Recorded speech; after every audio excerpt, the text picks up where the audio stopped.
Hello hello, आवाज check कर लीजिए। ठीक है साथियों, सलाम नमस्ते सत श्री अकाल और जय भीम जोहार। साथियों, चर्चा अब हो रही है जंतर मंतर की। दोस्तों, यूं तो कहा जाता है कि जयपुर के सवाई माधो सिंह ने समय के लिए बनाया था, लेकिन फिर नए सिरे से समय जो है, देश का समय उसी जंतर मंतर से एक नया इतिहास दर्ज कर रहा है।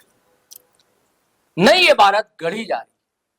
किसी ने सपनों में भी नहीं सोचा था कि अचानक एक ऐसी सरकार के खिलाफ जन आक्रोश फूट पड़ेगा और नौजवानों का, जिसे जिंजी कहा जा रहा है, नई नस्ल, वो सरकार को मजबूर कर देगी अपनी मांगे मनवाने की।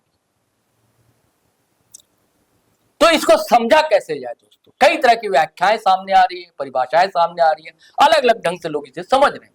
दरअसल आखिर ऐसा हुआ क्यों और कैसे हुआ? इस देश ने कई आंदोलन देखे, स्वतंत्रता समर से लेकर उसके बाद जेपी आंदोलन, उससे पहले गौ रक्षा दल को लेकर करपात्री जी के समय आंदोलन हुआ, जेपी आंदोलन हुआ, उसके बाद भूदान आंदोलन हुआ विनोबा भावे जी का। उसके बाद फिर आप आ जाते हैं ये अन्ना हजारे का आंदोलन, जिसके उपज है आम आदमी पार्टी। उसके बाद फिर ये किसान आंदोलन हुआ, एनआरसी को लेकर शाहीन बाग आंदोलन हुआ, और अब ये नौजवानों का आंदोलन, जो नई नवेली पार्टी आती है। एक अचानक व्यंग और हास्य की एक परिस्थितियां उपजती हैं। जस्टिस साहब एक कमेंट करते हैं, उसके बाद काकरोच को लेकर और एक पार्टी हो जाती है, सोशल साइट पर वो सामने आती है। उसको सब कुछ देखा आपने दोस्तों। इसे कैसे समझा जाए?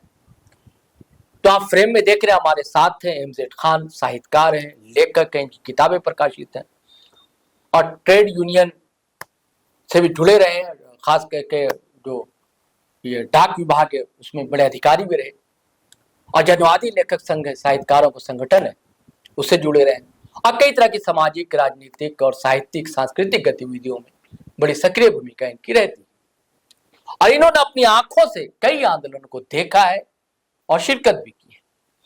तो हमने सोचा क्यों ना खान साहब से समझा जाए कि आंदोलन है क्या, और क्या ये फंटा का झाग के जैसा रहेगा, जो उबलता है उसका शांत हो जाता है, या कुछ इसका इम्पैक्ट या असर भी देखने को मिलेगा देश में। तो खान साहब, आपका इस्तकबाल है, स्वागत है।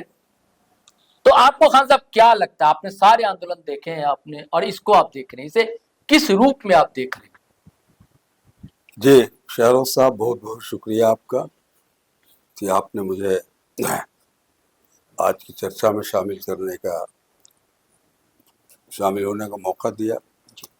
मैं आंदोलन तो आज से नहीं, लगता है 40-50 साल से देख रहा हूँ, बल्कि कई आंदोलनों का लगातार अगुवाई की है। आपको अभी 2025 के दिसंबर में हम लोग जंतर मंतर पर आपको एक बड़ा धरना था, जिसमें मैं गया था। यहाँ से करीब करीब 2 दर्जन लोगों को लेके गया था। 24 में लेके गया था, 23 में लेके गया था। हर साल जंतर मंतर पर हम लोग जो है आंदोलन करते चले आ रहे हैं। लेकिन जितनी भीड़ इस आंदोलन में हमने देखी, आज तक किसी आंदोलन में नहीं मैंने इतनी भीड़ देखी, पहली बार।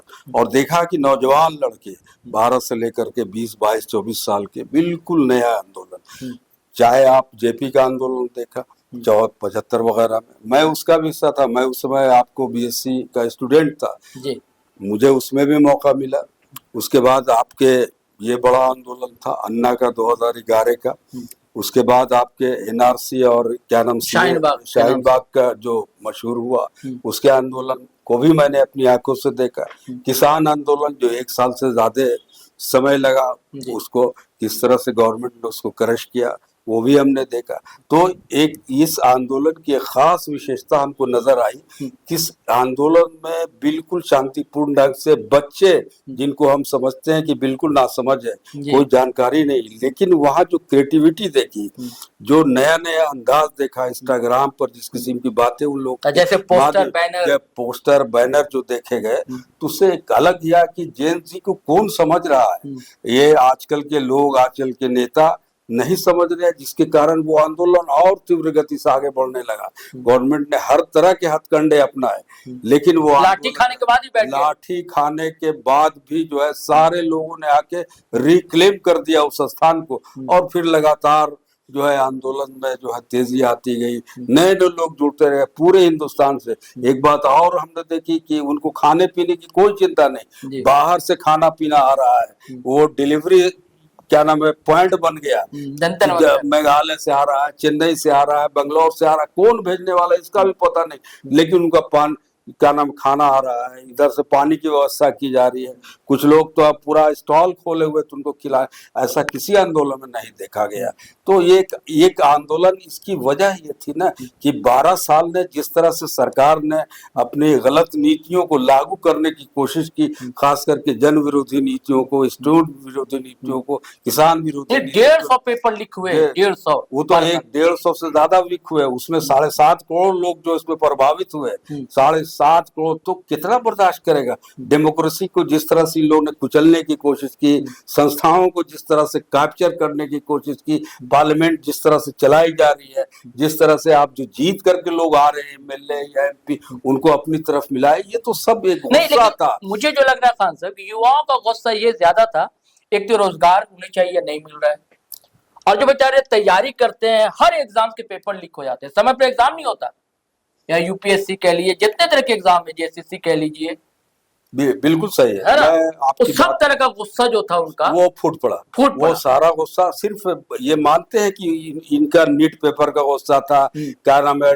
जो एग्जाम होते हैं रोजगार के उसमें लीक हो रहा है, लाखों करोड़ लोग भर रहे हैं फॉर्म, लेकिन उनका रिजल्ट नहीं आ रहा। मालूम है ये सालों भर लोग तैयारी करते हैं, पेपर लीक हो जाता है, पैसा खर्च होता है, परेशानी अलग होती है, मेंटल डिस्टर्बेंस, आपको फिजिकल डिस्टर्बेंस, कहाँ कहाँ दूर दराज जा करके एग्जाम देने जाते हैं, पता जब वहां पहुंचते हैं तो मालूम है पेपर लीक। ये तो गुस्सा था ही। अच्छा, माँ बाप भी आ रहे थे कई लोग? हाँ हाँ बिल्कुल, माँ बाप भी आए सपोर्ट। बहुत सारे बच्चे ऐसे थे जो माँ बाप के डर से जो है, अरे 8-10 साल के बच्चों का मैंने इंटरव्यू सुना भाई, क्या भाई नहीं हम बिना गार्जियन के पूछे चले आए हैं, माँ ये करेगी, किसी ने मुंह छुपा लिया, किसी ने कुछ, लेकिन और उसके अलावा माँ बाप भी लेकर के आ रहे हैं। तो पूरा एक जनरेशन जो है इससे जो है इस पेपर लीक से जो है मुतासिर हो रहा था, प्रभावित हो रहा था, इसलिए उसका तो चारों तरफ होना ही था। इसलिए स्पॉन्टेनियस सपोर्ट जो मिला पूरे हिंदुस्तान से, बिना रंग नस्ल के, बिना मजहब जात के लोग आते गए, लोग जुड़ते गए, किराए लगा करके आ रहे हैं, अपना खा रहे हैं, पी रहे हैं, मार खा रहे हैं, वहीं सो रहे हैं, खा रहे हैं, वहीं सो रहे हैं। बताइए ना, हमने देखा चटाई बिछी हुई चटाई के सो गए हैं लोग। इतनी गर्मी, 40-50 डिग्री का टेम्परेचर, हाथ से पंखा झल रहे हैं, बगल के लोग झल रहे हैं। बताइए ये हालत में आंदोलन किया, तो इससे बड़ा आंदोलन तो मैंने देखा ही नहीं। और जितने भी आंदोलन हुए ऐसा इतनी परेशानी से लोगों ने नहीं गुजरा। अब अंडा आंदोलन तो एक पिकनिक स्पॉट बना हुआ था, सारी सुविधाएं उसको थी, कुछ ये नहीं था, लेकिन ये आंदोलन पॉलिटिकल एक्टिविस्ट भी थे उसमें, पॉलिटिकल एक्टिविस्ट भी थे, लेकिन यहाँ तो सिर्फ बच्चे थे, पॉलिटिकल लोग मजबूरी में जाना पड़ रहा था, मजबूरी में। तो आज बात ये समझ में आई कि ये जो बच्चे हैं जिन्हें आप बोलते हैं ए पॉलिटिकल, कतई ये पॉलिटिकल नहीं, पूरा फुल्ली जो है पॉलिटिसाइज है। ये जानते हैं कि आप सब समझते हैं पॉलिटिक्स किस तरफ जा रही है, कहाँ ले जा रही है देश को। सिर्फ धर्म और कर्म इसके नाम पर जो लोगों को लड़ाया जा रहा है, इससे न रोजगार मिल रहा है, न लोगों को यहाँ जो शांति से रहने का मौका मिल रहा है। तो ये सारी चीजें। अच्छा, एक चीज और देखिए खान साहब, हमने कि अब तक देश में इधर चल रही थी हिंदू मुस्लिम की बाइनरी, उसको तोड़ दिया इस आंदोलन। हाँ, इसमें कोई इस आंदोलन ने किसी तरह का भेदभाव नहीं दिखा। पहला, हिंदू मुस्लिम का भेद नहीं, जातिगत भेद नहीं, और ये लिंग भेद भी नहीं। लड़कियां बड़ी संख्या में, बड़ी तादाद में वहां तो बिल्कुल बड़ी तादाद में लड़कियां शामिल, बड़ी तादाद में लड़कियां, वही सोई, वही खाई, वही पी, सब कुछ, किसी तरह का भेद नहीं दिखा। एक बात और इसमें आई है जी, किसी ने जो है, किसी लड़की ने जो है इसमें शिकायत नहीं की, छेड़छाड़ की, मेरे साथ ज्यादती हुई, किसी ने नहीं की, यही तो बता रहा हूं। एकदम खुल करके, एकदम आराम से वहाँ रहना, सोना, खाना, किसी ने बुरी नजर निगाह नहीं डाली, समझा ना। वहाँ तो सब कुछ मिट चुका था। वो है ना, वो रंग नस्ल सब भूल चुके थे लोग। वो सिर्फ उनका एक मकसद था कि क्या नाम है, इस आंदोलन को कामयाब करना है। और जो मकसद लेकर के वो चल रहे थे तीन, कि हमको क्या नाम प्रधान जी का इस्तीफा लेना है, और जो नीट पेपर जो क्या नाम है लीक हुआ है, उसकी आपको अकाउंटेबिलिटी फिक्स करना है, ये सब लेकर के वो लोग चल रहे थे। और ये अपने मकसद में कामयाब हुए। लगातार जो इनका आंदोलन रहा तो सरकार को झुकने पर मजबूर होना पड़ा।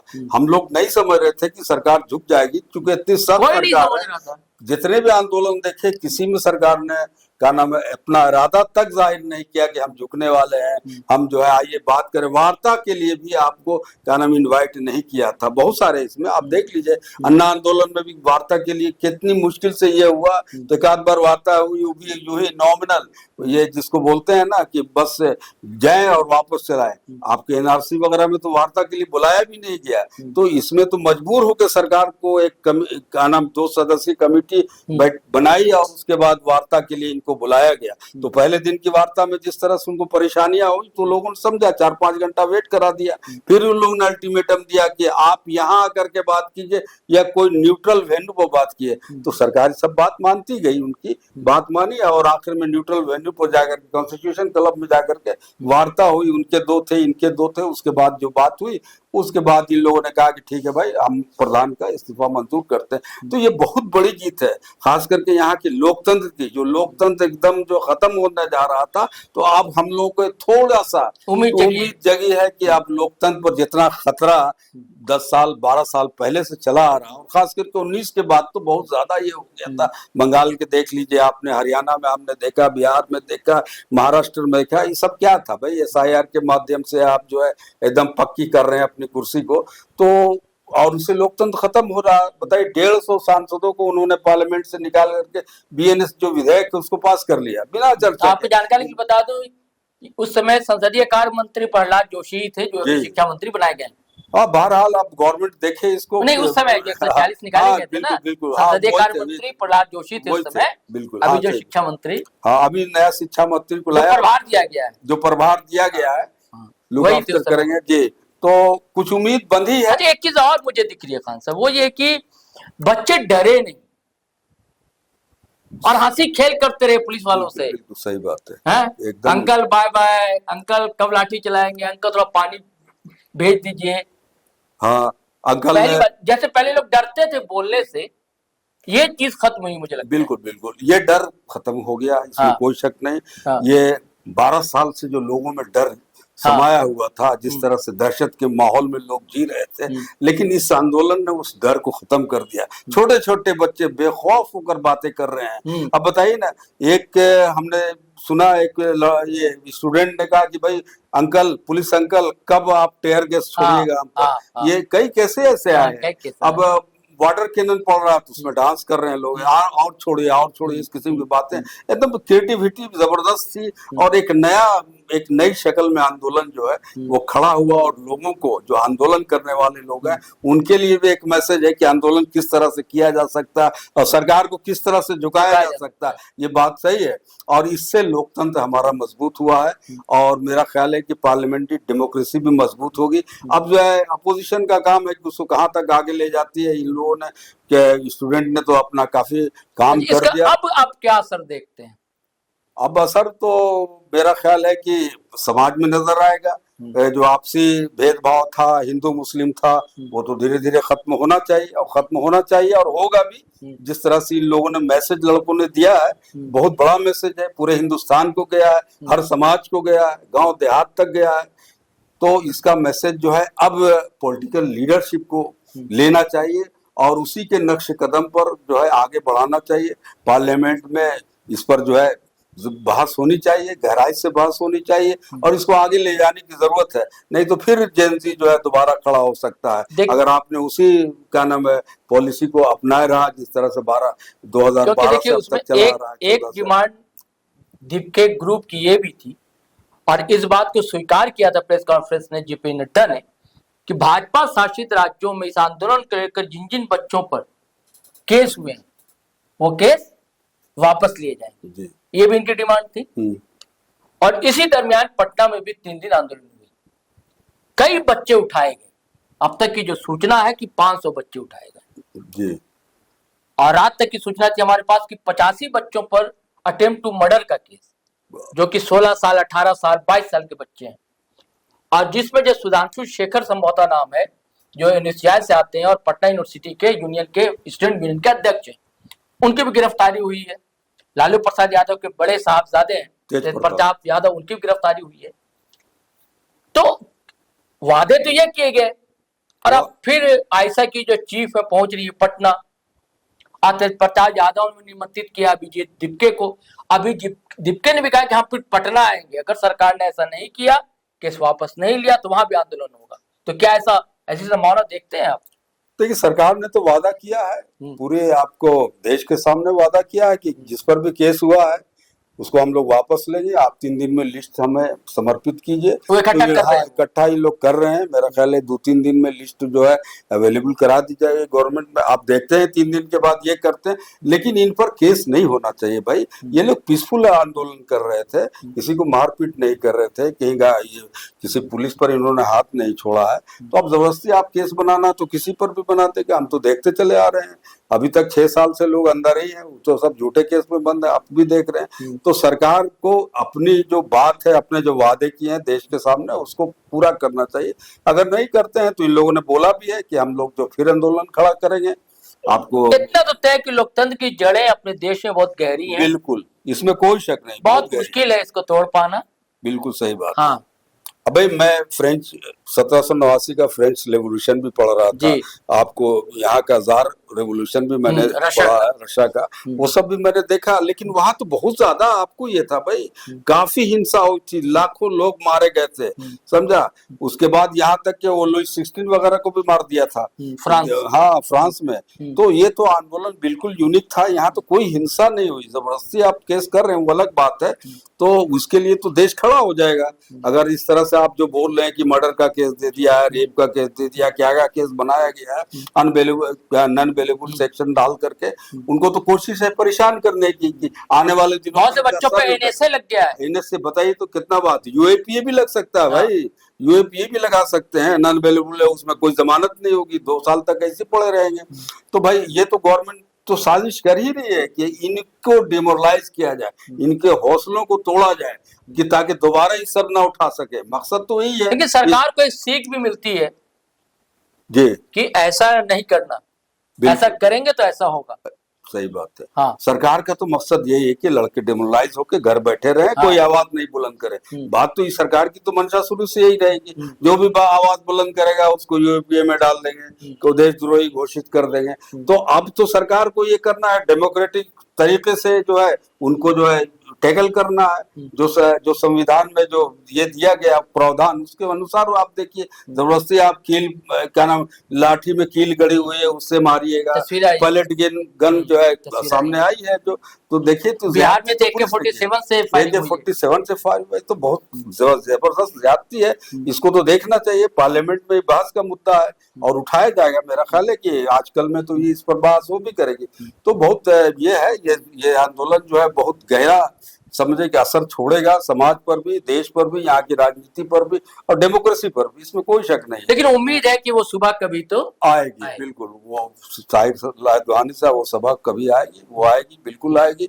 वो अंधेरा धीरे धीरे जो है खत्म होगा, छटेगा, खत्म होगा। जी, शुक्रिया आपका, बहुत बहुत शुक्रिया आपका भी। तो साथियों, बिल्कुल खान साहब ने सही कहा कि वो सुबह कभी तो आएगी, हमें उम्मीद नहीं छोड़नी चाहिए। तो चलिए साथियों, फिर हम नए वीडियो के साथ हाजिर रहेंगे, लेकिन आपसे वही गुजारिश है कि पहली बार चैनल पर आए तो सब्सक्राइब कर लीजिए, फेसबुक पर देख रहे हैं तो पेज फॉलो कर लीजिए। अब वीडियो हमेशा की तरह धड़ाधड़ फटाफट खटाखट शेयर कीजिए, लाइक कीजिए, कमेंट कीजिए, आज्ञा दीजिए, इजाजत दीजिए। जय हिंद, जय भारत।